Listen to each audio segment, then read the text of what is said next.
Good morning.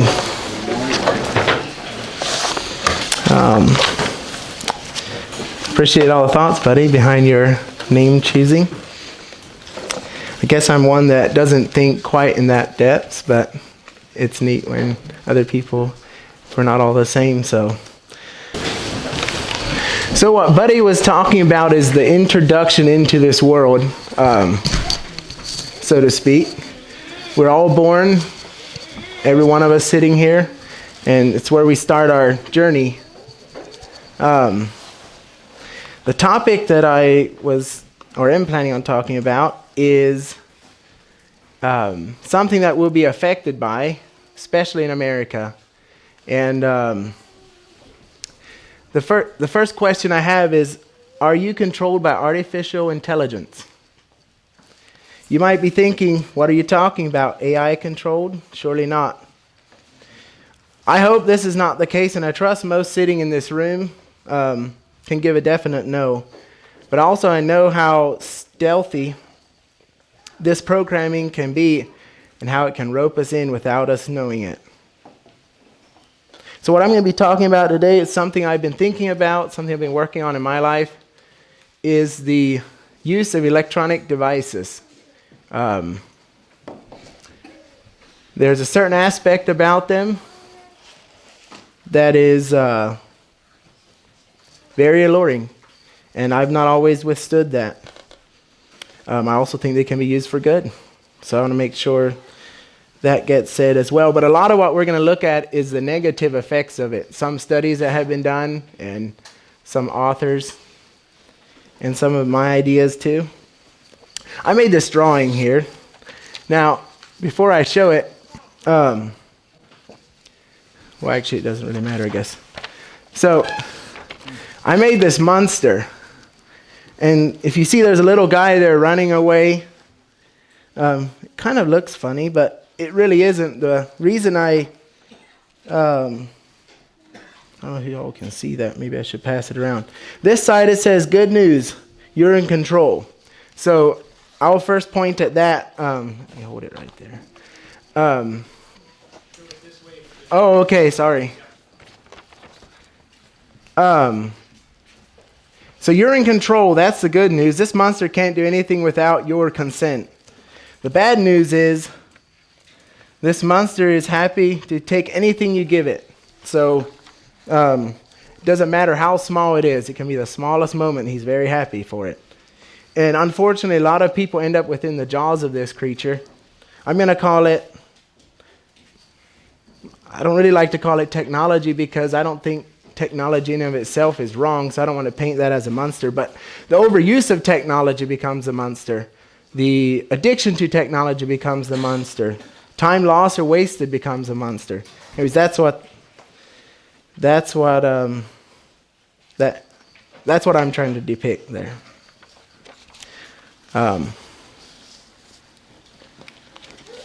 But before I get started, the University of Michigan did a study, and I found it intriguing, of effective learning. So they took their students and did this test or study, got some feedback, and they found that the average student could learn effectively for about 25 or 30 minutes. Then after that time, it goes down, and they start shoveling against the tide. I'm pretty sure all of us have had that to some degree, where we are sitting, listening to someone explaining something, and all of a sudden our interest just goes down the hill, and somehow we're just hearing words, but it's not really sinking in. Anyways, this window is talking about the time that it can typically sink in very well.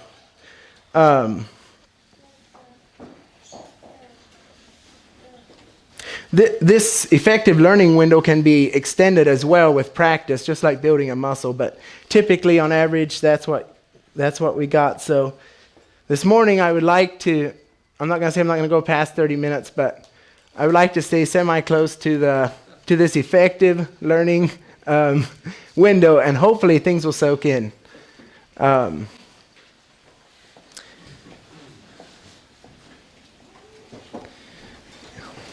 And Lord willing, it'll be for building up, and I'm open to corrections at the end if I say anything that's not good. This is a big topic. It's something that is going to be, I can't cover it all. There's no way. So I'll try to hit some main points. And if anybody has any questions or thinks of something that I missed, go ahead. And maybe be easier if it wasn't in the comments. But even if it's during, if you have questions, feel free to ask them. What if I told you that there's a society that spends 20 to 40 years of their life staring at this? Does anybody know what that is? Some of you do, some of you probably don't, maybe most don't. What's that? It's the spectrum that is used when most, if not all, LCD screens, this is the color that you're actually seeing, but green, blue, and white, red, green, and blue. Red, green, and blue make white if they're in a color of light. Anyway, so if you zoom in on your smartphone, TV, laptop, computer, tablet, whatever, more than likely this is what you'll see. Probably a little different shapes, but those are the colors that define our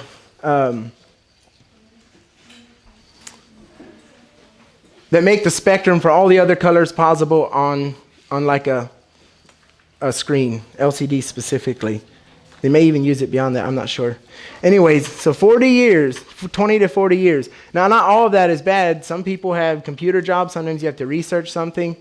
I just want to make that point. But still, if you think about it, that's a long time to be sitting in front of an electronic device. And sadly, this is the case. It's not absurd. A lot of in American society, especially U.S. and probably Europe and certain other places that are advanced in technology and have that readily available, are doing that. We live in a day and age when it's more common to go to a waiting room and see people looking at a device and interacting with it, rather than with people in the room. A time when 96% of households in U.S. have a TV. Now, I don't know how this percentage changes, so it might be a little off. Might be higher. Children are raised spending more time with a machine than with their parents. A time when people see reality as unbearable, when unfriending happens with a click, and depression sets in with the lack of blue thumbs up and other emojis. A day and age when the technological paradox, that's what I'll call it, is a reality. This is the reality. The more you have, the less you're satisfied. The less you're satisfied, the more you want. It's like this vicious cycle that doesn't end if you start getting roped into it. I would like to look at a few studies that were done.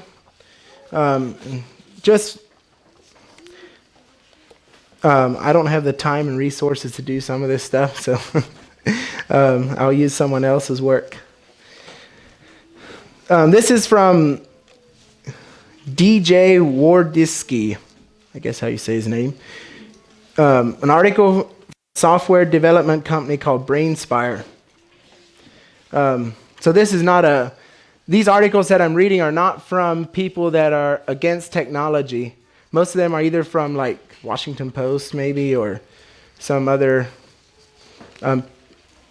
like this is an actual software development company, and this is what they have to say about it. What I'm saying is not a biased report, in my opinion, because it comes from people that are actually promoting it to a certain level too. Technology has both, quote, technology has both eliminated a gap and created one. Virtual distance is a phenomenon where people are physically together but detached from each other due to being completely absorbed with their technological device, such as a laptop, smartphone, tablet, mobile device. This translates to couples, parents, and children, and all types of other human interactions being relegated to the background while people are busy connecting with others in digital space via their technological device. It's the end of intimacy. It is not uncommon for people to prefer texting instead of actually meeting, or at least or at the very least calling and thus hearing another human voice. It is not uncommon for people to walk around or even sit with others, head bowed to their digital device without saying a word or even noticing anything about anyone else. Human interactions and relations have largely decreased, while intimacy and human-to-human interaction have been replaced with human-to-machine interactions. Couples. It is not uncommon for couples to spend less and less time actually talking with each other and more time glued to their mobile device or TV sets. Teachers and students, the advent of tablets, apps, and computer devices have seen schools using mobile devices and internet gateways for assignments and learning. Parents and children. Often tablets raise children more than the parents do, while their parents' inability to directly engage with their children often result in disconnected children who have not developed the correct social skills to engage with others in a healthy manner. I'm not going to read everything that I wrote or that I copied here. If you want to go read the full articles, you can do that if you're interested. I would like to add to this list also people lose their ability to remember things as well. Like, at least it works for me. Now, some people may not have a good memory to start with, so something that recalls information might be a good thing, but there's other people that have good memories or could have good memories, and they are dampened because of the use of technology. Like, you might want to know how many ounces are in a quart, for example. And because your brain knows that it can just type it in on Google, it subconsciously phases that, I don't know if it's a muscle or how that works, electrical connection out. Anyway, so the next time you need to know if it's a week or two later, you just Google it. No problem. But if it would have been 100, 200 years ago, if you got some information and you forgot it, that'd be it. Old people were more what's the word? No. Older people were more of a blessing years ago because their knowledge they had something to impart to the younger generation. Nowadays, we can collect a lot of stuff from Google, and that has its bad sides too. Relationships are brought to ruin because there is no quick fix, like the digital world has programmed people. There is no backspace in the real world. In reality, good things take time and effort. You know, I discovered this in a small way. When I'm writing something out by hand, I have to actually think about what I'm writing. Instead of on the computer, I can just hit backspace if something's wrong. Anyways, that's not in reality. You can do that too.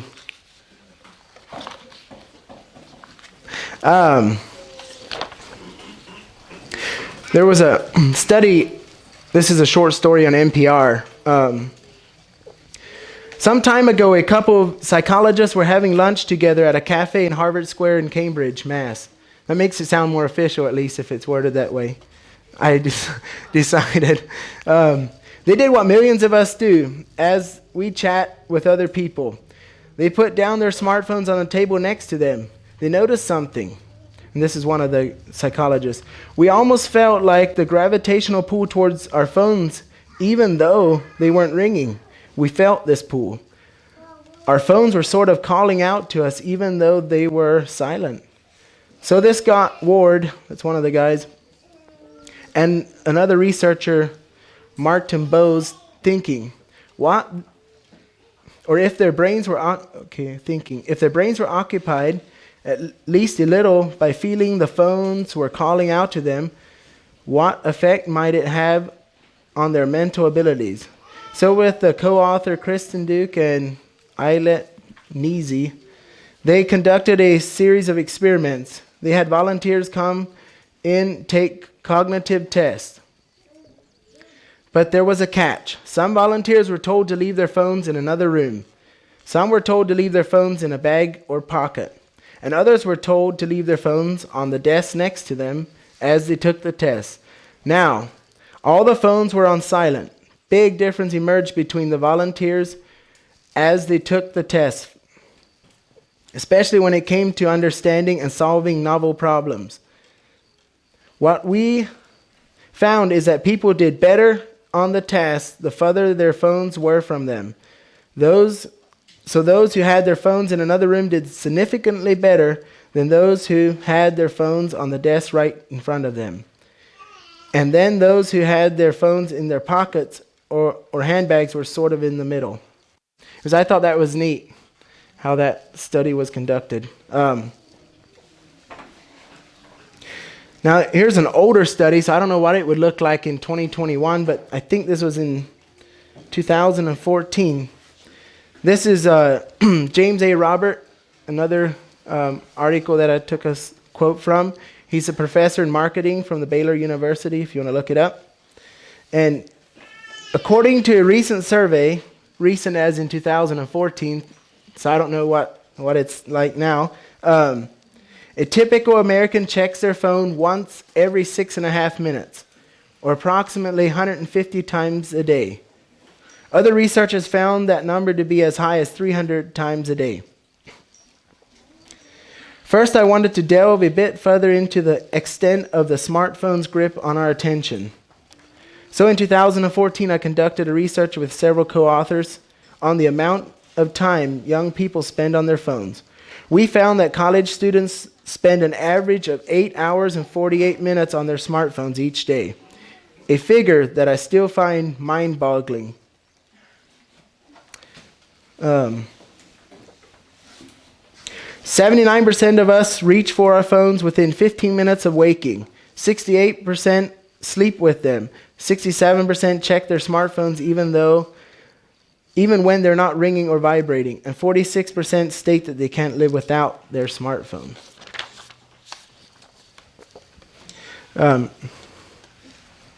He goes on to say, maybe it's like a pacifier and also a status symbol. Our results allowed us to better understand the role of certain traits playing in the development of smartphone addiction. First, we discovered that low attention span and high impulsivity were related to smartphone addiction. If you have trouble concentrating on what's in front of you and staying on task, you're more likely to impulsively use your smartphone.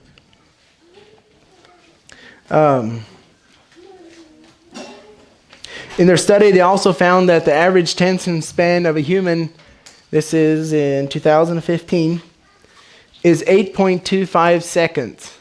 And a normal goldfish's attention span is 9 seconds. And it's almost 1/4 lower than it was 15 years ago. I guess there was other studies conducted. So 15 years before that, still in the year of 2000, I guess the average attention span was around 12 seconds.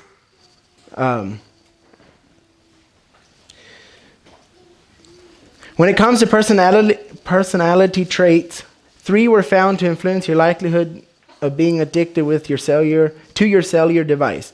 The first was emotional instability. Moody or temperamental people are more likely to be addicted to their smartphones than their more stable counterparts. It appears that those people may look for a combination of solace and distraction in their smartphones. And as with many substance addictions, compulsively checking notifications or scrolling through news feeds may be an attempt at mood repair, a high-tech pacifier, if you will. Anyways, he goes on to speak. I don't want to make it too boring, but let's see. Another thing is there's this attraction to being felt like, or to feel like you're connected. That's another thing. People want to be connected, so this is a strong drive for a smartphone addiction. And I guess the last point they make is another thing that they saw was a status quo, or someone's smartphone kind of tells about who they are. Come with the latest version of iPhone, and have it sticking out of your back pocket or whatever so people can see it. It's kind of like that fancy watch people have on or whatever. Anyways, it's part of their being. The Washington Post, it's a quote from Washington Post. More than twice as many young people watch videos every day as did 4 years ago. On average, time spent watching videos, mostly on YouTube, has roughly doubled to an hour a day. There was a nonprofit organization called Common Sense Media, that tracks young people's tech habits. They found that overall screen time among young people hasn't changed much since 2015. On average, American 8 to 12-year-old spends about 4 hours and 44 minutes on the screen media each day. And teens average 7 hours and 22 minutes, not including time spent using screens for schools or homework. Now, you might start understanding why this thing is a big monster. This is taking and draining a lot of people's lives away, this sort of addiction and overuse.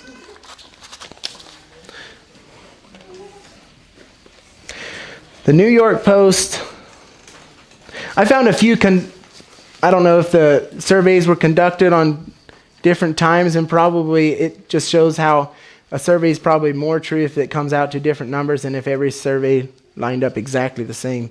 But this one survey says that Americans, this is the New York Post, Americans spend nearly half of their waking hours looking at a screen. Now, this could also be for work. I think this is all included.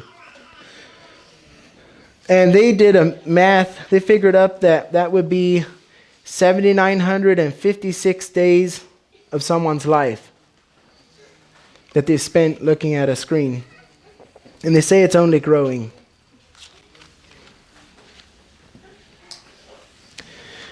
Another interesting thing they found is that people that are young, like between 18 and 35, tend to check their phone first thing in the morning when compared with those age 55 and older. Like the older generation's not quite being drawn into this thing as much as the younger generation. They give a summary here of where the screen time goes.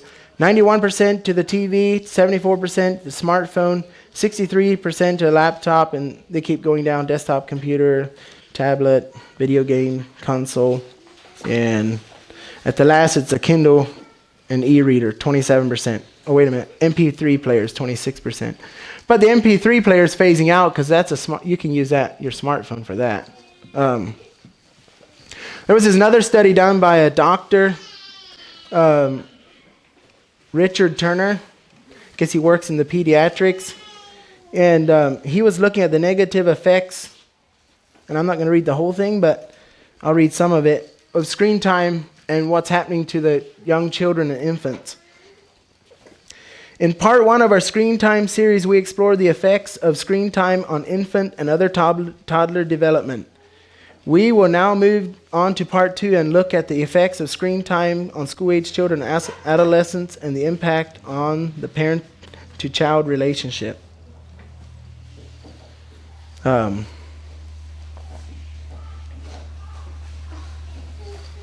see. Family and daily stress was also explored. Revealing parents felt mobile devices help keep kids quiet, decrease conflict, and lead to more peace and quiet in the home. One parent put it this way: "It is so easy. Just put up your feet, plug it in, and it's all over. And he's watching a DVD, and I'm on my phone. It's quiet and it's peaceful. It's like no conflict. At church or any other long event, give them a phone and keep them entertained." Now, this guy says that there is time to give children phones and videos, and I think that's kind of up to parents. But the thing he's having a problem with is just all the time. So kids need positive interaction and attention from their caregivers. They need to bond. They need their parents and caregivers to show them that not only are they loved, but you enjoy playing with them. Have an interest in their interests and encourage their imaginations, dreams, and activities. They need to know you just simply like them and like spending quality time with them, doing things they enjoy.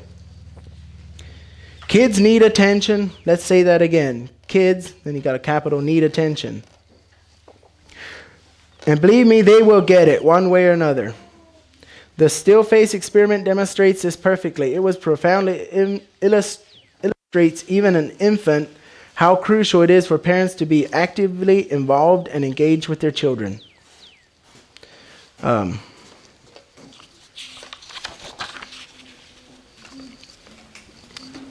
He goes on to say how it's also aiding in the problem of obesity and type 2 diabetes, because children are not going out playing anymore. They're sitting in front of their screens, and he said that adults tend to sit, when they're just watching something, they'll just kind of snack, so the children do the same. They just snack all day long and gain weight. Bone and joint pain, metabolic syndrome, depression, and many other obesity-related health problems. Anyways, he recommends an hour a day, but I don't know if I'd follow his recommendation on that. I think that's up to the parents. And then he said, you can limit their screen time. You are the parent. You are in charge. You are the boss. It is non-negotiable. Start setting limits and boundaries early. Consistently enforce the rules with appropriate consequences. Engage your children. And remember, the more positive attention you give them, the less negative attention they will seek. That is some of the articles. Now I have a few thoughts. But before I get into those thoughts or questions or challenges, some of them that I find in my own life, I would like to tell a story. So there was this person who came to visit us from a long distance away for about a week. But can you guess what happened during the visit? That person spent more than half of their time communicating with people back home and scrolling through TikTok and Facebook. Every now and then you would hear that person laugh as a funny video, meme, or article came in view. Sometimes it was shown to us. It's like the priority of the visit was with the device that was brought along and secondary to visit with us. Later that year, I went to visit that person's home. It was sad to see that the dad and his wife hardly talked with each other. The meals were scattered, and one of the only times they would spend time together was when they were playing a video game. Both of them would put on a headset and talk through it as they played. They were in the same room, but this is the reality. I should mention there was a big flat screen TV on the wall that was going 24/7 unless they were playing a video game. Then the TV was switched to a smaller screen next to the big screen. They had two screens on the wall, so as soon as they played the video game, the man had the big screen where he was playing, and then the TV switched to a smaller screen that was maybe like that on the side. So that kept on going as well. In the meantime, there was smoking and drinking. In the midst of all this, there was a cute little baby being raised. And will have to meet the world one day. Yeah, it's just sad when you see that. In short, smartphones and electronic devices are very addictive. People turn to them for consolation, happiness, friendship, relaxation, entertainment. The list could go on. What a disaster that a programmed piece of matter, when I'm talking about matter, wood, steel, dirt, whatever. Programmed piece of matter takes the place of God and fellow humans. No wonder depression has arisen, especially in young people, which further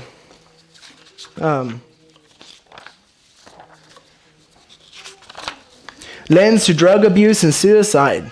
There was this study done, so I guess in 2012 is really when the smartphone age started taking off, or it's become more readily available. And they noticed that during that time, young people started dealing with depression more. People started, especially young people, started being more of a suicide problem. And they think it's correlated with smartphone use and devices in general. You know, it would look way different to some of you who have played games before. What if you're playing and your character on your game, I don't know what, you'd be playing Motocross Madness or something, comes to my mind, or some war game, and you would wreck. And that second you wreck, the computer would fry, and you'd have to go buy a new one. That would change the dynamics big time for anybody that would be playing. But since it's virtual reality, you have unlimited lives. Maybe especially with the premium program, you get a few more than if you have a trial version. Anyways, it teaches people and programs people, especially a young generation raised in it, to not know and be aware of what actually reality is. And someone mentioned that then they are thrust into reality, and then all of a sudden you, how did he word it? Some people had watched this video. Your mom can't get you through school anymore. She can't, because your last doesn't mean anything anymore. I guess the schools are giving out last entry medals or something. Some schools. Anyways, he was saying that it's all fake reality. Now, you here in this room may not be consumed as much with electronics as a lot of people in this society. But this monster is stealthy and will take any amount you will give it. The only way we can change anything is to change ourselves. I would like to make it clear, I'm not against the use of technology and smartphones, but I think there's a big danger involved with this. But like most things, it's easier to slide towards the bad. And I just made an illustration here. Does anybody know what that is? If you take a seesaw and you put 100 pounds on one side, let's say that's the bad, and you put 25 pounds on the other side, which way is the 25 pounds going to tend to slide? So if something outweighs, I haven't thought this totally through, but if something has more weighing on bad than good, even the good is going to end up wanting to slide towards the bad, so you have to be real careful.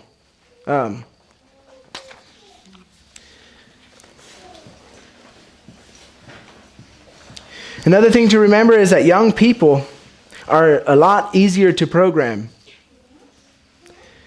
I think this is why Solomon said, train up a child in the way he should go.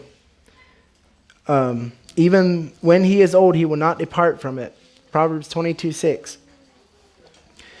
It's why schooling is important when they're young. You can teach a child something that they did not work for, and they know it. Like, I was raised in a family that speaks 2 languages. I didn't have to work to learn Pennsylvania Dutch. Now I have to learn to learn Spanish. Some people here are teaching their children Spanish as they're growing up. Those children, when they grow up, they won't need to work for the effort their parents put in them. They will just know whatever it may be. Skill sets, anything.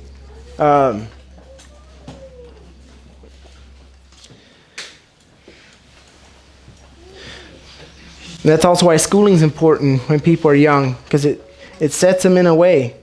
I've noticed before, I'm talking about here, what a large army of young people we have coming along. Forgot who I was telling, Teo maybe it was, at some point. I was looking out across the field. There's a bunch of children out playing. There's just so many young people here and little children. We as parents have the role of guiding them. What are we giving as an example concerning electronic devices? How are we controlling ourselves? What access are we giving them, and how are we teaching them to use electronic devices? The things they learn will be etched in for their lifetime.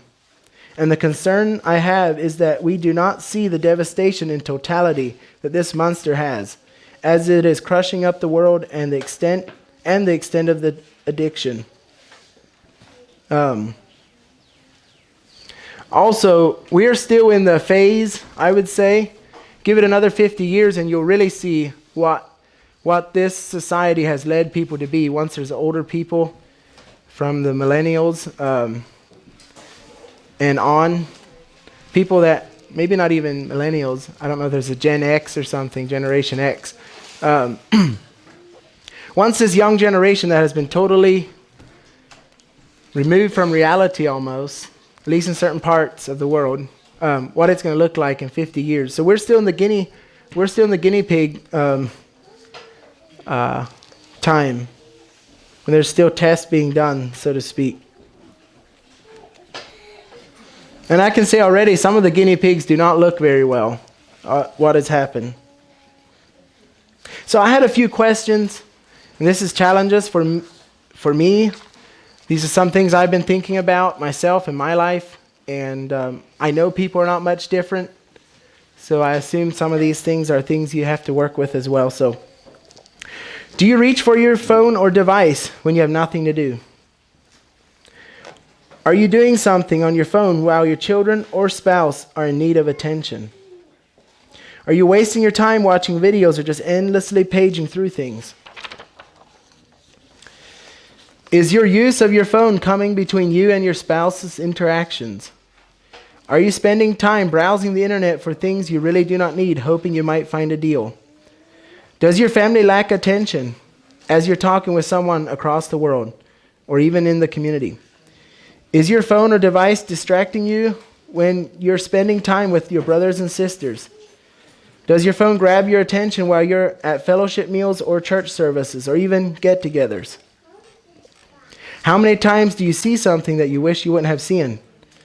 Do you share information you found online that you do not understand or know if it's true and share it as something true? The list could go on, but that's where I stopped, and I probably missed some if someone else has some other ideas. Now, there are exceptions. This is not a 100%, like the exceptions say for, are you talking with someone across the world? Sometimes children just need to wait as you talk with someone. That's an exception. But if this is something that constantly occurs and your family keeps lacking attention, at the end of the day, the social disconnect is being accomplished. I just thought Philippians 4:8 would be a good, would touch on this fairly well. Finally, brethren, whatever is true, whatever is honorable, whatever is right, whatever is pure, whatever is lovely, whatever is good repute, if there is any excellence, and if there is anything worthy of praise, dwell on these things. And so that was the bad and the bad effects. And I thought it'd be fair to also add some of the positive things, even though I think they're far less than the bad, just so it's not unbalanced. You can encourage people across the world. That's a blessing. People find that a blessing. You can contact with people and connect with them and find brothers and sisters and maybe even move together for fellowship. You can read your Bible. You can cross-reference with it. There's some tools there that'd be really hard. Sometimes you'd have to have a library for things you can do on a device. It works good for multiple different applications and weather. Different things, jobs, certain jobs people do. Another thing is this world is glued to these devices, so one of the ways of reaching them is to go through that portal. Sometimes it's a blessing to research a topic that would just be pretty hard to do if you didn't have internet in this time and age that we live. I was wondering how many newspapers you browsed through to find. Well, there's your answer.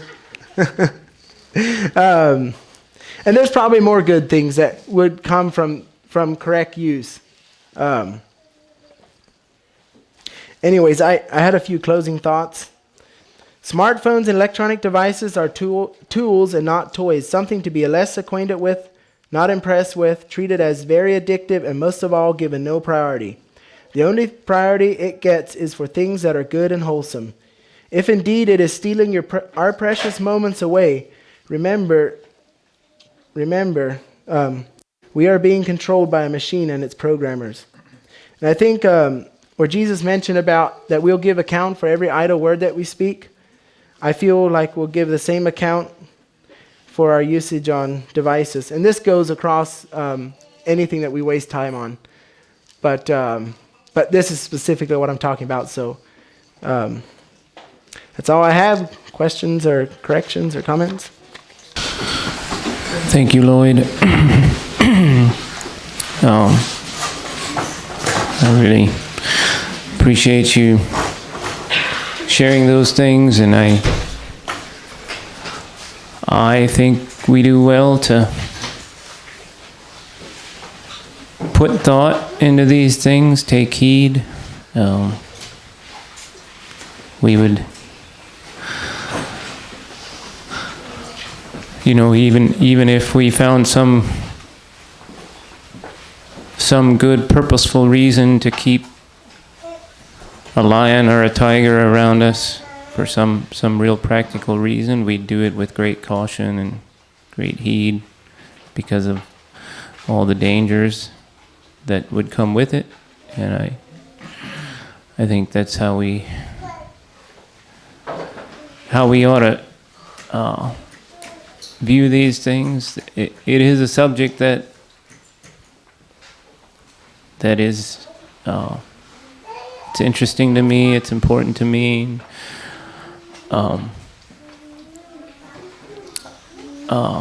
I think Lloyd did good in pointing out, it's a tool, and tools are useful. Tools are good. When you ask those questions, the questions you were directly pointing to us, I can't quote them all, but do you reach for your phone whenever you don't have anything to do? Does it take time away from your family? Are you on it? Are you just scrolling through stuff? I found those questions convicting. I find myself doing some of these things, and if it were not for your follow-up things, like here are the list of good things, important things, useful things, helpful things that we can do with them, I'd be inclined to find a hammer and just say, let's gather all our electronic devices together and deal with them the way they dealt with wicked books in the book of Acts. But I recognize it's a tool. But I just want to say, I think we do well to treat them for what they are, to remember that it is the world who programs them. It's the world who designs them just exactly the way the world markets everything else and figures out what ticks with people, what gets the crowds, that's the way these things are marketed. That's the way they're programmed. They are set up to play into the mind or into the hands of the worldly-minded person.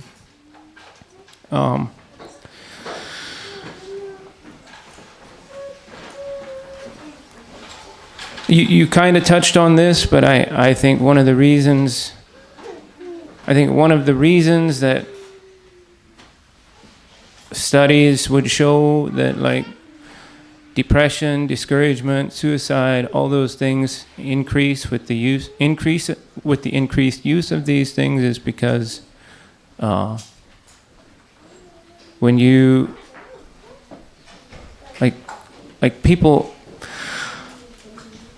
I don't know if I can thoroughly explain this, but it has something to do with people get a little bit of a high when somebody sends you a thumbs up, when they give you a like, when they send you a friend request, when they all those things, but like on social media, you only we're inclined to compare ourselves with each other, and so everybody is just posting their bests on their sites. Even they're almost doing a performance, right? If they're videoing something that they're going to post with the whole world, they're posting their best. They're not posting their worst. Even if they post their failures, they're posted in a way that makes it still seem like they're a good person, handling their failure well, or whatever. And so you only see that part, and then you compare yourself, and you don't meet up with other people, or all these things just take away from the reality of life, the real, like,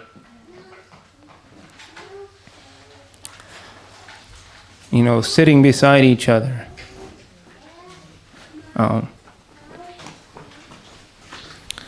Seeing each other in real ways. I find it amazing sometimes how accurately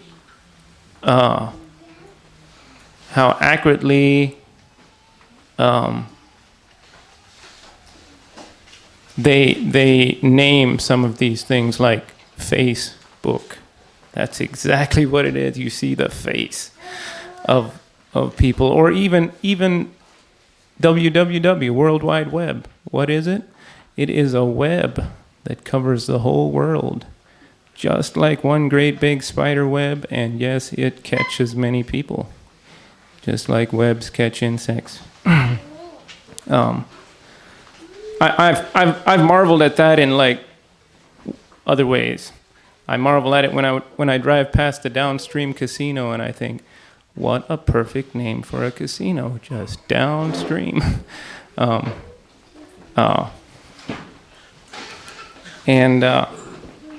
Anyways, when I think long about these things, it just doesn't. It just makes me long for just old sages, people who can meditate, who can think deeply without even books, let alone the internet. Makes me want people who actually have experience in life, who have lobster claws for their hands and calluses on their knees. And anyway, I just think it's good to be reminded of these things, and I know for good reasons that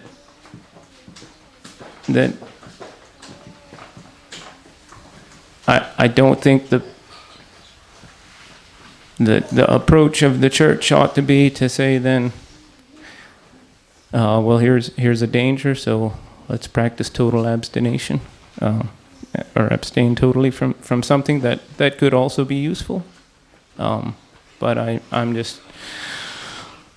just want to be I am in agreement with Lloyd. Like, let's take heed, let's consider well. Thank you, Brother Lloyd and Brother Dwayne, for your comments afterwards. I agree with you that some names are well named, and you actually reminded me that a long time ago I thought how peculiar the www, the World Wide Web, was. Like, why did they choose that?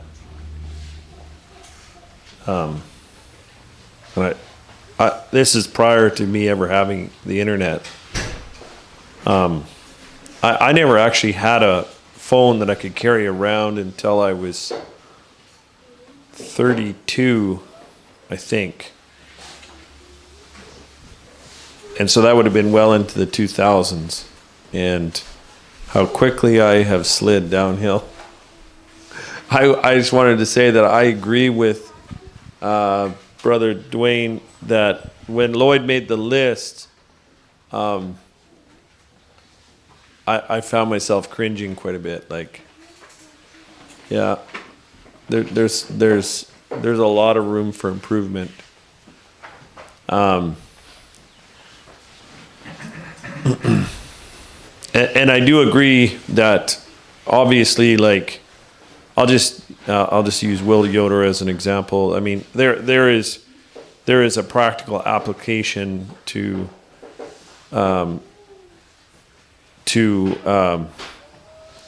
owner operators that with a smart device, but there is there is an easy avenue to temptation there as well, and I also agree with Dwayne what he said about it's pretty easy to say that, like, let's just pile them up and burn them, like. However, then we would be building walls of safety around our children that are actually really false, because once they get to a certain age, that they would just explode out of that and have no good knowledge about the dangers of it to apply to life. And so I think from the things that I can take away from Lloyd's discussion here was that more emphasis should be placed on like that one researcher had said, like, you're the parent. There is no room for negotiation with the rules in the household. Set the boundaries. This is the household rules, but the boundaries apply to you too. Like, I mean, the sons are going to do what the father does, and so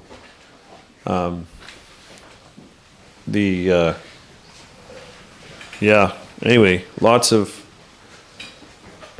room for improvement in my life there.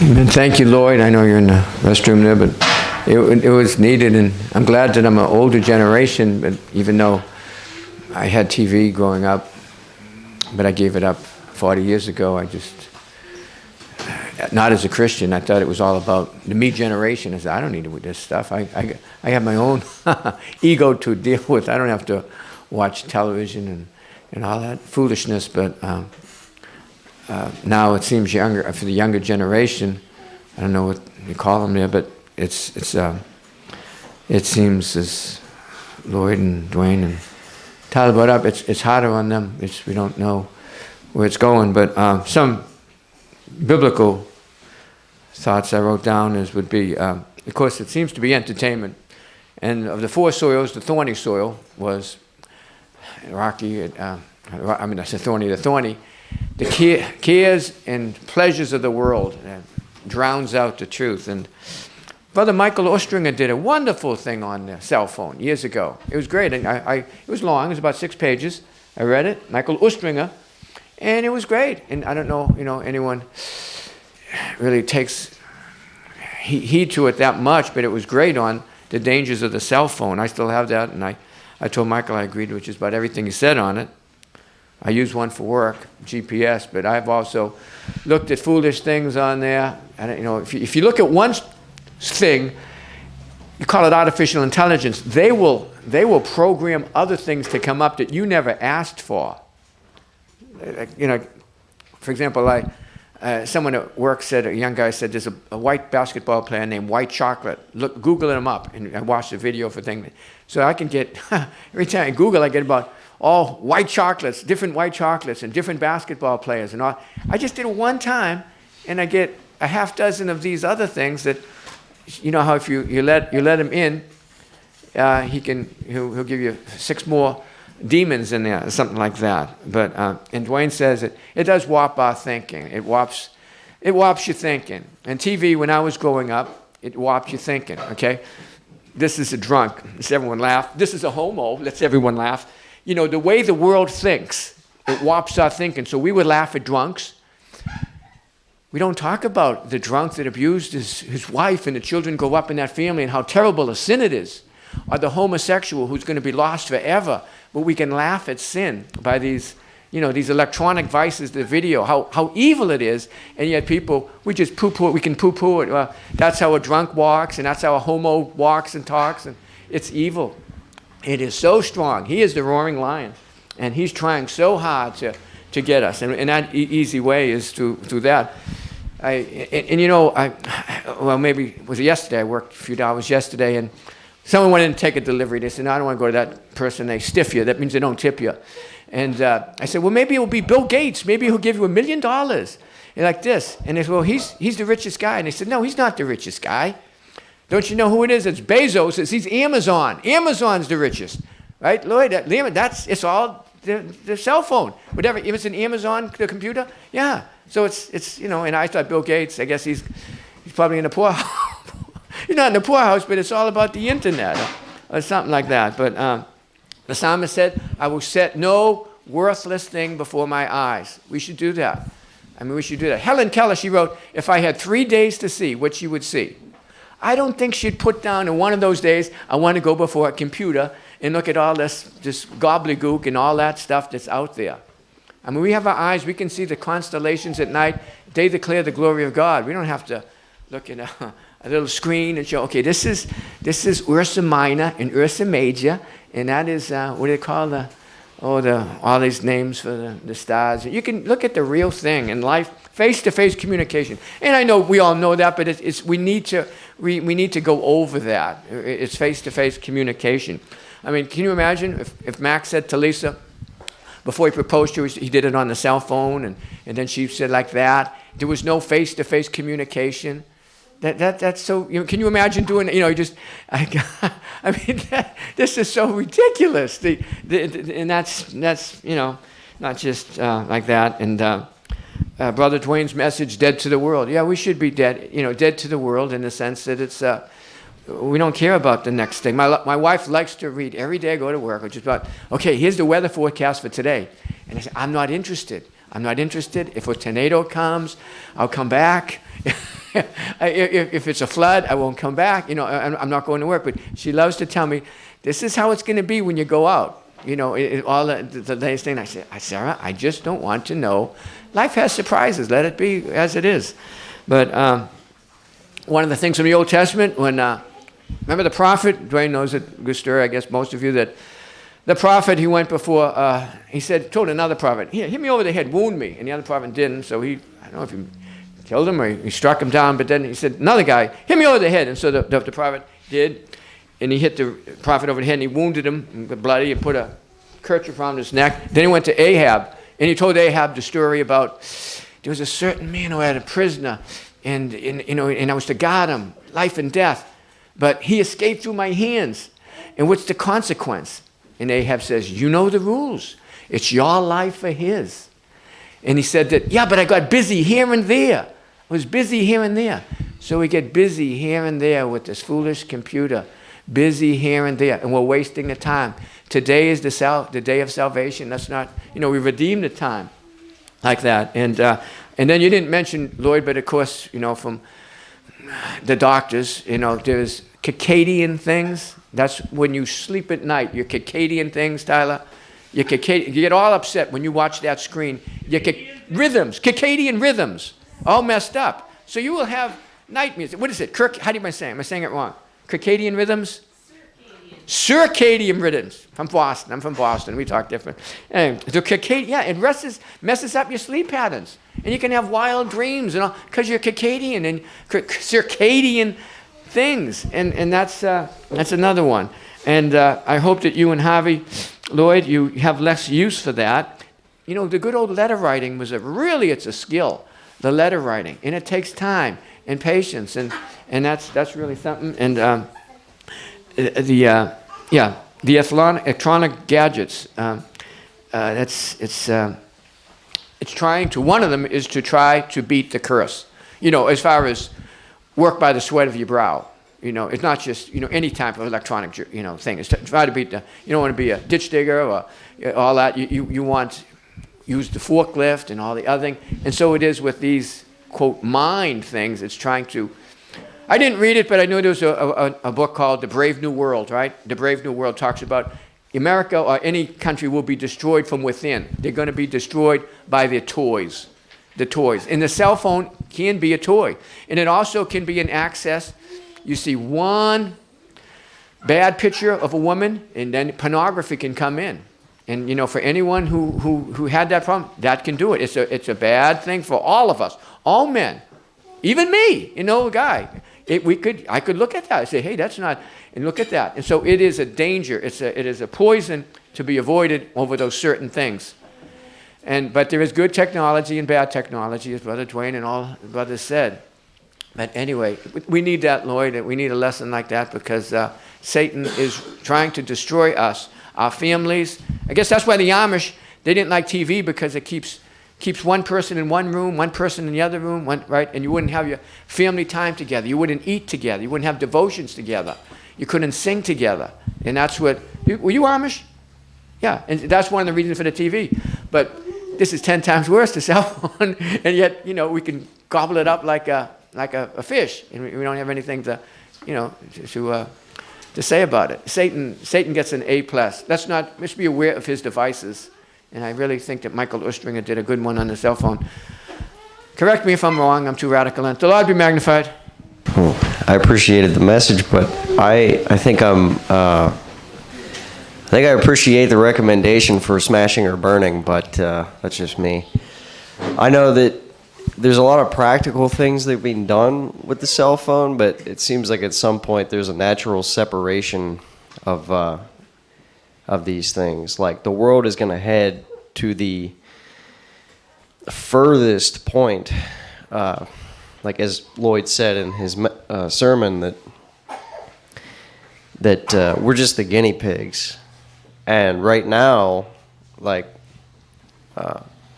anyways, I just remember this. It was this commercial that I saw on television before I stopped really watching TV, and it was actually an Apple phone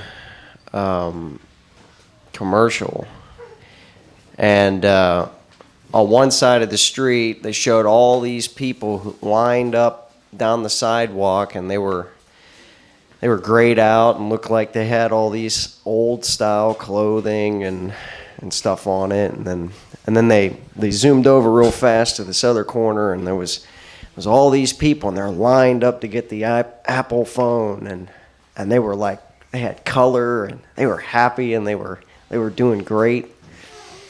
And I just noticed that as time has moved on, that you cannot use your older phones.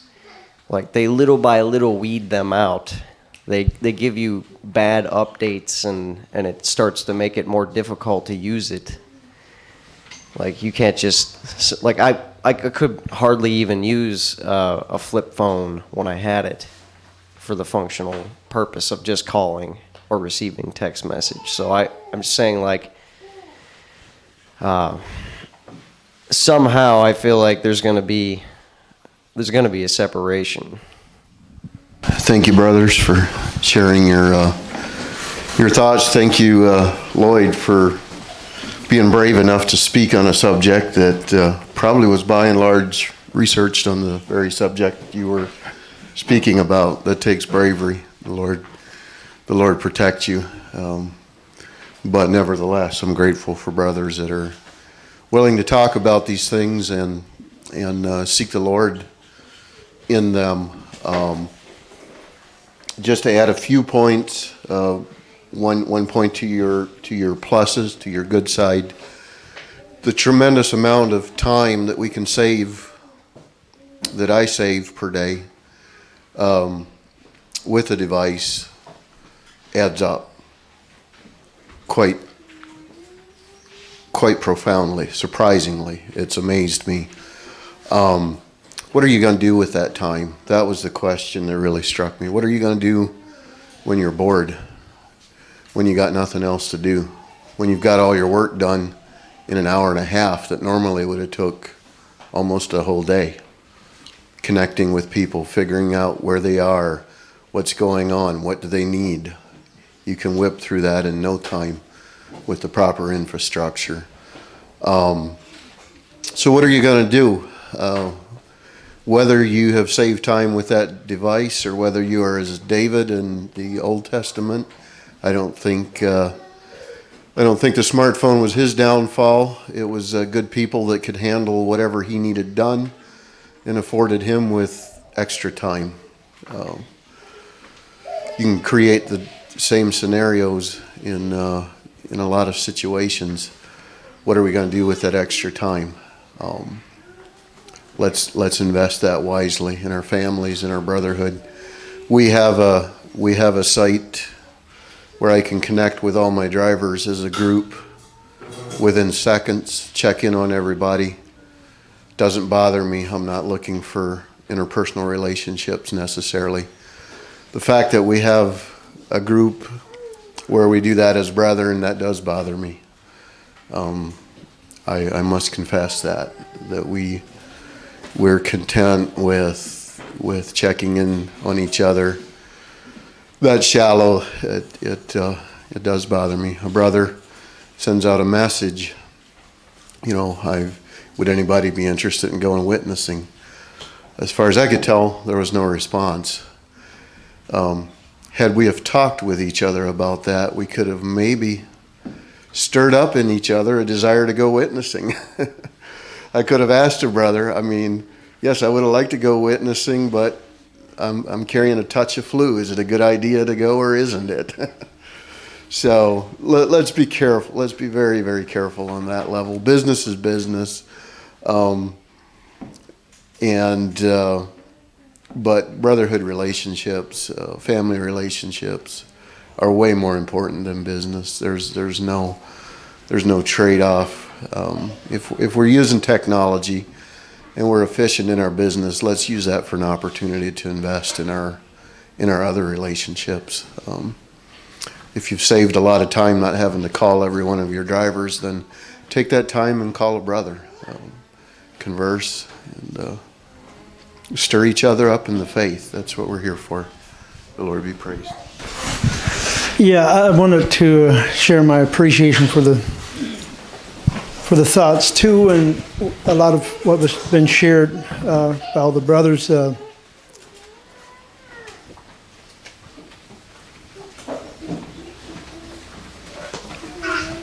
Not sure if I can actually share my thoughts thoroughly or well enough, but I had to think of, my memory started going back into what I could know about technology, and then like my grandparents, they hardly had any at all. And the basic pattern of a home where my grandparents and my parents came from would have been like you get up in the morning and you work, do your chores, and you eat breakfast, and whatever different families did.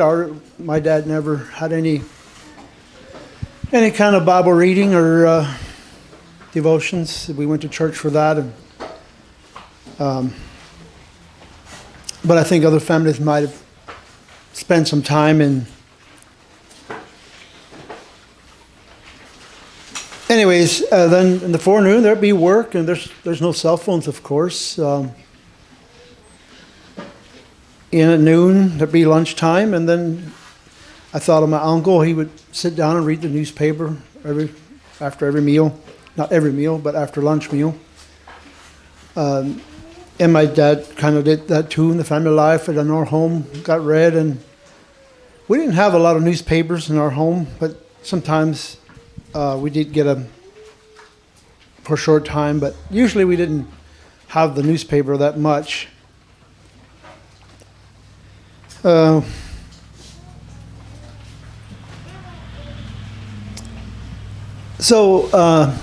how do we use? So are we using our time in a worthy manner with whatever we have? My thoughts also went back to in the past, Sodom and Gomorrah, or they had no technology, to my knowledge. Their minds were filled with wickedness. I grew up not being trained in that. My mind was full of wickedness, very harmful. It's technology is an easier route, maybe in many ways, of these wicked things. But the warning I would have about that, just because we don't have a certain thing, we're not very safe. We're not. There's really not any safety for us. And doesn't mean that we should not care about what these cell phones are doing. I see these patterns that were shared, and I agree with them. I think we do well to discipline ourselves as much as possible. So I could think if we get different jobs, we could come up with a fairly safe solutions here and there. We would have, more strength. We would have more time to think. We'd have more time to fellowship. We could maybe work together as a community and maybe be more efficient. Who's willing to sell all they have and do this? These are questions that go through my mind, and I'm saying this not because I think we should be doing that, but I'm saying this because we think there's safety in something that is perhaps not so safe. Again, I agree with all these patterns I see. So I'm not sure if I'm making myself clear.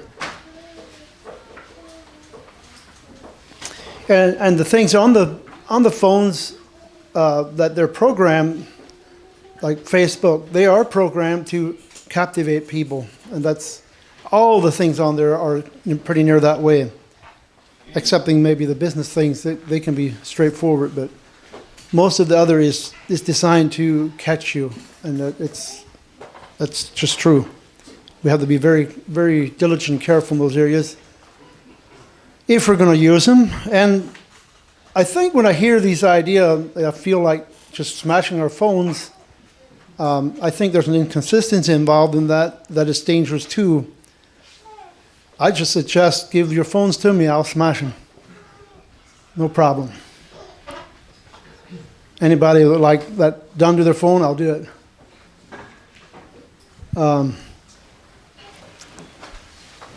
But again, I'm not sure I'm making sense, but these are thoughts going through my mind.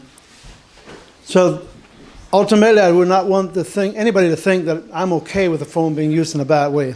That is very captivating. It does a lot of these things we've heard, and I think if we just deal with it like, okay, I wish we could smash the phone, but I'm not going to do it.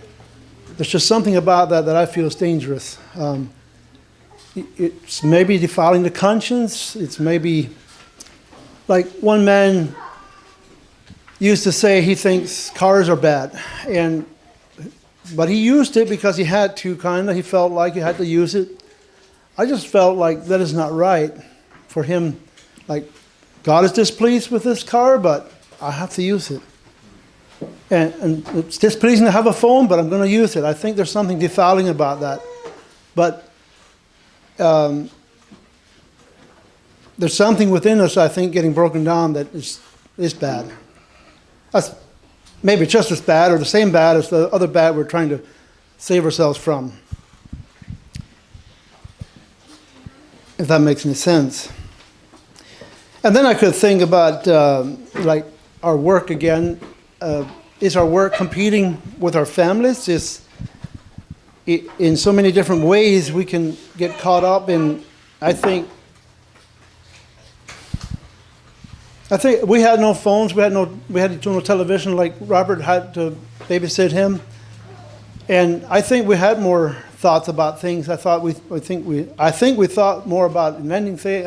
I especially would have thought of being an inventor or inventing things. And probably if you had a TV, maybe some of that would have been gone. I'm not sure how that works. But when we're occupied with things, we do it gets used. It's part of our time. And whatever we're occupied with is going to be so much less for something else. And if our family is suffering from it, I think we need to take action and hit that work, hit that phone, hit that whatever. And actually, if we're not convicted about it, then maybe we should take a different approach. But I think we do well to be more radical about, I don't know, just my idea that we should be more radical as a whole about a lot of things.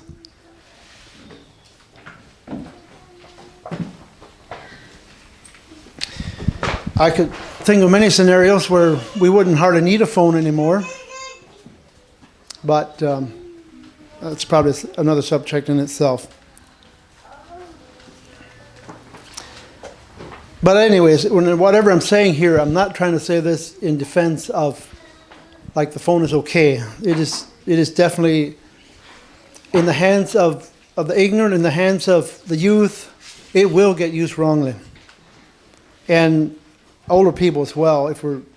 There's definitely a draw, and I agree with maybe everything I heard about that part. How to deal with it, I think, is where I think we have to be more careful in not defiling our consciences. If we have a problem with it, I think we should try and deal with it in reality, not maybe oh, it'd be nice if we'd just be in heaven now and everything be nice, and life just doesn't seem to be that way yet. And we have to work, we have to press, we have to strive for this kingdom. And another thought I had was the phone and all our work and everything that we have has to be in subjection to us. It has to be our slave. So if this monster is not our slave, even though he's just getting bits of us, it doesn't matter. If we're his slave and he's demanding these little bits from us, and I guess that was Lloyd's idea, that if he gets a little bit, he's happy. And I would say we're his slave then. And he doesn't care. That monster's fine with a bit here and a bit there. Snakes just need a little bit of food for a year, or maybe a little bunch of food, but then they're good for a year. If they can have this, they're fine. And so this is just a way maybe we can know, and Lloyd's been trying to point that out too in a different way, but if we're a slave to anything, our work, or anything, Christ demands surrender to all things, and this is the demand that we have to demand of each other or rebuke one another in. I think our safety is in the fear of God and demanding this surrender of all things. This is what's going to help our children get a hold of Christianity, if they will. I know my hope is a little low in those areas because of history, but I don't know anything else to do but press forward in teaching our children these very precious things that we need to like. When Jesus said all, he meant everything. He didn't, we can have part of the phone, or we can have part of our lands. We can have some pride in our clothes, and we can have some pride in this. All of these things are going to keep us from heaven, and those things will not enter in. So, anyways, I'm not sure. I'm not sure what I'm thinking about all this, but it just kind of stirred up a big thing in my mind.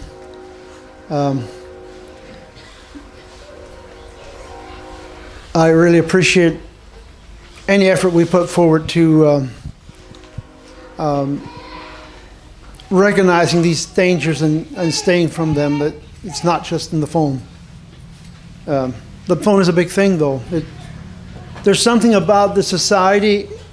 I tend to think maybe in our group here, I hope and believe that we are keeping these things in check, and we are making lines, and we're not doing this thing of allowing our children to just go ahead and just splurge in this, and so yeah. So let us be warned if we follow the ways of society as a whole, the phone will just fit into all that in that same way. And these things will be happening exactly that way. But if we discipline phones, discipline our homes, discipline our clothes, discipline these desires, we make these things be our slave, I think I have great hope.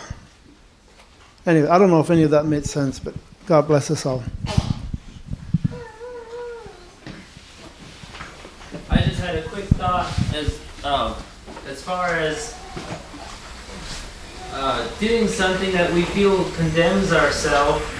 I was wondering, okay, how is that possible? You know, we're thinking that we shouldn't be doing this thing, but we continue to do it. Because I've wondered about myself. You know, I've thought of just putting away my phone.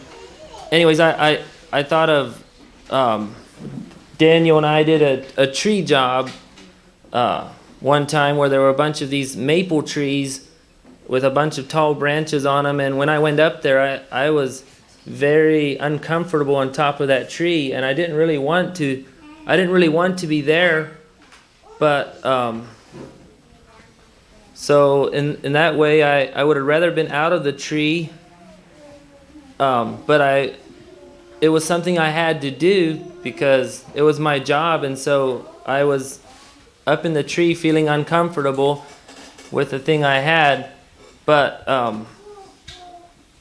so I think it's okay to be uncomfortable with something that we're doing because we recognize there's a danger there. I recognize that if my branch breaks off, or if I don't tie my rope right and I fall out of the tree, I'm gonna get hurt real bad and probably die. And I think the problem is if we get up in that tree and we aren't aware of that anymore, that's when we're probably gonna be in big trouble and fall down sometime when we start tying our ropes in crazy ways and start swinging through the branches and someone falls down and dies, then because we aren't recognizing that danger anymore. So we can do something that we do things that we don't feel comfortable with, but we have to. It's because we recognize the danger, and if we stop recognizing that danger, then we'll possibly die spiritually, or at least get hurt spiritually.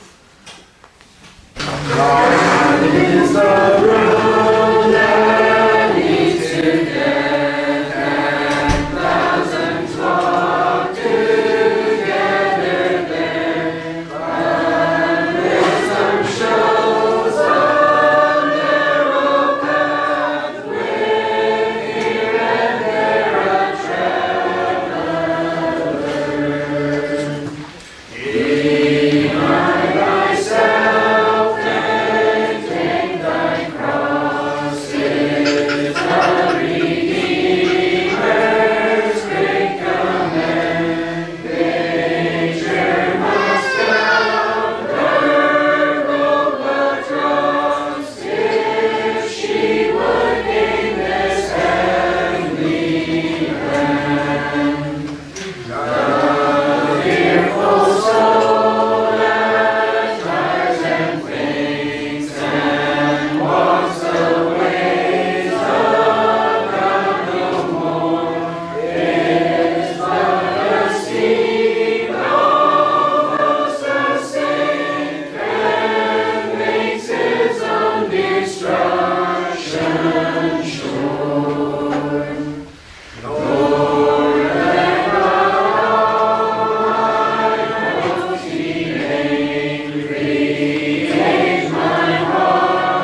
Christ Jesus.